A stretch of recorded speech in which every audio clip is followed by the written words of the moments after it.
El Imperio Azteca, una civilización que la historia nunca olvidará, llena de contrastes, cultura, historia, guerreros y grandes victorias.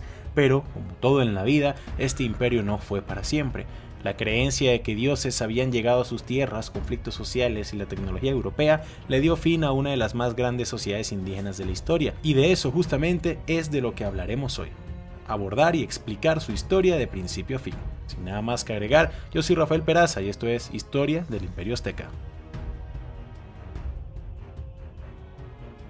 Antes de continuar, quiero recordarles que hablar de toda la historia de un imperio como este en un solo video es algo sumamente difícil. Sé que dejaré muchas cosas por fuera, sé que es posible que me haya equivocado en algunas cosas y nombres, pero sean comprensivos por favor. La idea de este video no es criticar porque sí o hablar mal de alguna nación o de alguna sociedad. Los hechos como tal de la historia común, entender y pasar un buen rato diferente.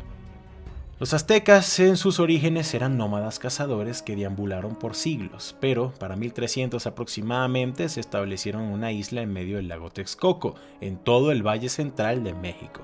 En esta zona había ya varias tribus que durante mucho tiempo estuvieron batallando por tierras y recursos, y aprovechando el desorden, los futuros aztecas se organizaron y tomaron todos los recursos y tierras que quisieron. Eso sí, a la fuerza. De ahí en adelante comenzaron a mandar con mano de piedra. Los aztecas fueron el último grupo de gente en llegar a ese territorio, pero fueron los más influyentes y los que realmente cambiaron la historia de la región. Haciendo un pequeño paréntesis, los aztecas fueron tan influyentes en la historia y cultura mexicana que hasta hoy por hoy se siguen comiendo las mismas cosas que ellos producían. Maíz, frijoles y chiles en diferentes formas y presentaciones, cada una mejor que la anterior. Son pocos los países de Latinoamérica que se mantienen tan fieles a las comidas de sus ancestros, pero un buen ejemplo que se me viene a la cabeza es la región de Cusco en el Perú. Hasta el símbolo insignia de la bandera mexicana, esa águila en un cactus con una serpiente en el pico, es parte de una profecía azteca que dictaba que este pueblo debería deambular hasta encontrar exactamente esa extraña escena. Y fue justamente en la isla del lago Texcoco que la consiguieron. Con los años, los aztecas fundaron ciudades en casi todas las islas del lago Texcoco. Esto hacía que fuese casi imposible coordinar un ataque eficiente en su contra debido a la gran cantidad de objetivos posibles que había, y que si querías ir directamente al centro, debías atravesar decenas de posiciones bien defendidas. A su vez, también construyeron islas artificiales. Así es, amigos, islas artificiales. Algo totalmente avanzado para la época. Para el año 1500, Tenochtitlán, la capital azteca, ya contaba con más de 200.000 habitantes. Era 4 veces mayor que la población de Londres de aquel entonces. Pero por muy impresionante que era esto, no todo el mundo vivía bien dentro de dicha ciudad. Eso de las clases sociales no era exclusivo de Europa, mis amigos. Los aztecas también tenían su organización social. En la cima siempre estaba el Güey Tlatoani, que, curiosamente, de este término se deriva la palabra güey que se usa tanto hoy. El güey era el emperador y quien al final siempre tenía la última palabra. Luego venían los pipiltín, que eran la nobleza tradicional, dueña de muchas tierras, esclavos y puestos de poder. También estaban los sacerdotes tradicionales y altos miembros de la religión azteca, y a su mismo nivel social teníamos a los nobles águilas, mejor conocidos como Cuapipiltín, que eran los guerreros de mayor rango. Abajo teníamos a los comerciantes tradicionales que recibían el nombre de pochetecas. Más abajo estaban los agricultores artesanos, soldados rasos y demás ciudadanos comunes. Y más abajo que los campesinos estaban los esclavos y pueblos adjuntados en guerras que pues eran bastantes. Y a estos se les daba el nombre de Tlatocotin. Los aztecas eran muy crueles con sus pueblos adjuntados a la fuerza. Los obligaban a pagar tributos altísimos, exigían grandes cantidades de personas para sacrificios a los dioses, los oprimían todo el tiempo. No puedo hablar tan a fondo sobre este tema por cuestiones de tiempo, pero hay una leyenda muy bonita y entretenida que cuenta un poco más sobre esto. Se llama la leyenda de Popocatépetl. Estoy seguro que no dije eso bien, pero bueno, si quieren conocer más a profundidad sobre cómo era el trato de los pueblos controlados por los aztecas, echen un vistazo a esta historia. Les aseguro que no se van a arrepentir. Los aztecas hacían sacrificios humanos con el pretexto de que si no se hacían, el mundo se acabaría. Este argumento tiene sentido debido a la cantidad de fenómenos naturales que ocurren en la zona, y dichos sacrificios casi nunca eran de aztecas como tal, sino de gente de otros pueblos. cosa que aunque no afectaba de primera mano a los ciudadanos que sacerdotes y pues el güey veían como los más importantes, sí perjudicaban mucho a todos los pueblos anexados y generaban un gran resentimiento en contra de los aztecas. Pero bueno, los aztecas de por sí ya eran odiados por casi todas las tribus y sociedades vecinas, pero este odio y resentimiento no sería muy importante ni influiría casi nada en el imperio hasta que un señor bastante peculiar llegó a la zona, Hernán Cortés. En 1519 los españoles son avistados por primera vez en las tierras aztecas. Moctezuma II, el aquel entonces Hueytlatoani, al escuchar la descripción de dichas criaturas que llegaron en templos flotantes, pelaje en el rostro y pieles plateadas, cree que este es el regreso de uno de los dioses que profesaba la destrucción del universo como lo conocían, y este era Quetzalcóatl, la serpiente emplumada. A pesar de muchos ataques y pequeños combates entre los españoles y los indígenas de la costa este mexicana, a punta de tratos y buenas estrategias, Cortés y sus hombres lograron abrirse paso por el centro del país, y luego de varias tomas y masacres de ciudades aztecas, el conquistador y sus hombres lograron llegar a la capital del imperio indígena, Tenochtitlán. Al creer que Cortés era la encarnación humana de Quetzalcóatl, Moctezuma II intentó por medio de regalos y ofrendas hacer que estos se fueran en paz, pero claramente el plan no funcionó. Al llegar a la capital, los conquistadores quedaron impresionados con la arquitectura y la tecnología de esta. Al estar conformada por muchas islas y puentes levadizos, les sería muy complicado avanzar de forma segura al centro, y fue allí que, por suerte, en un ataque sorpresa azteca liderado por el propio Moctezuma, el güey es capturado y hecho prisionero de Cortés. Con semejante prisionero, Moctezuma guía en paz y recibe a Cortés y a sus hombres con los brazos abiertos en su palacio, tratándolos como si fueran parte de la propia familia real, cosa que fue muy bien recibida por los españoles, no se puede negar.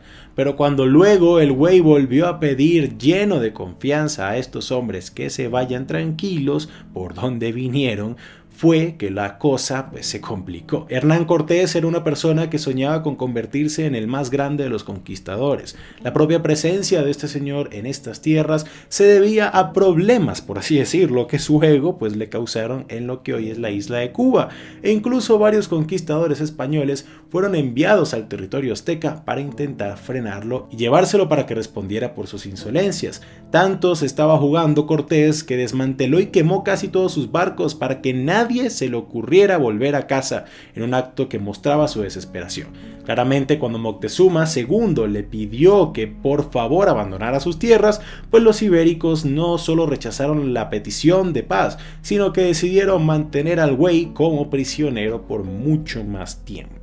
Y aunque los españoles solo eran 3 centenares contra un imperio entero, ya estaban dentro, estaban en la misma sala que el propio rey de los aztecas. Pero Cortés, por muy agresivo y cruel que era, también era bastante inteligente. Estudió la sociedad azteca y se dio cuenta que si ponía a los pueblos oprimidos a su favor, podría derrotar a Moctezuma en un juego a largo plazo. Sus más grandes aliados eran los tlaxcaltecas, un pueblo bastante grande y guerrero, pero todos sus planes se vieron en peligro cuando otro conquistador, uno que sí podría hacerle frente, desembarcó en territorio azteca. Cortés se vio obligado a dejar Tenochtitlán y a resolver este problema por su propia cuenta.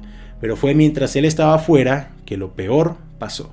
Pedro de Alvarado, el segundo al mando y el encargado de mantener todo en orden en la capital indígena, inesperadamente ordenó la masacre de sacerdotes y nobles del palacio. Esto hizo que toda la ciudad entera entrara en caos. Y en un intento desesperado de Alvarado por mantener el orden, este saca a Moctezuma para que pida tranquilidad a su gente. Y es aquí donde una piedra arrojada por uno de sus propios súbditos golpea en la cabeza al güey y le quita la vida. Lo que pasó después fue nombrado por historiadores como la Noche Triste, donde algunos de los españoles en el pasado pudieron escapar, pero no sin que la mayoría de sus compañeros cayeran ante un enfurecido pueblo mexica. Los sobrevivientes que se incorporaron a las tropas de Cortés, que recientemente habían absorbido a casi todos los hombres del conquistador enviado para detenerlo, le contaron todo y se dispusieron a formar un nuevo plan de ataque para acabar de una vez por todas con los rebeldes aztecas. Los españoles y sus aliados indígenas se enfrentaron en la capital a unas fuerzas aztecas poco ordenadas y, por si fuera poco, azotados por la viruela. pero que aún así lucharían hasta el final. Barcos de asalto anfibio y caballería lideraron a los españoles y a sus aliados para abrirse paso por la ciudad. El asedio a Tenochtitlán duró más de 2 meses. Pero con un pueblo enfermo, sin casi comida por las batallas y con cada vez menos hombres capaces de luchar, para el 13 de agosto de 1521, el güey que predecesió a Moctezuma, que este era Cuauhtémoc, es capturado, mientras trataba de huir de la ciudad, aparentemente con el fin de encontrar nuevos guerreros y atacar a los españoles desde afuera. La rendición de Cuauhtémoc, que cabe aclarar se dio luego de ser torturado, fue acordada bajo los conceptos de que el imperio azteca seguiría existiendo, pero tendría que ser vasallo de España y pagar tributo a la misma, cosa que como sabemos no fue para nada así. Y para colmo, cuando el güey le pidió a Cortés que lo sacrificara para darle un fin a su vida de forma honorable, el español se negó.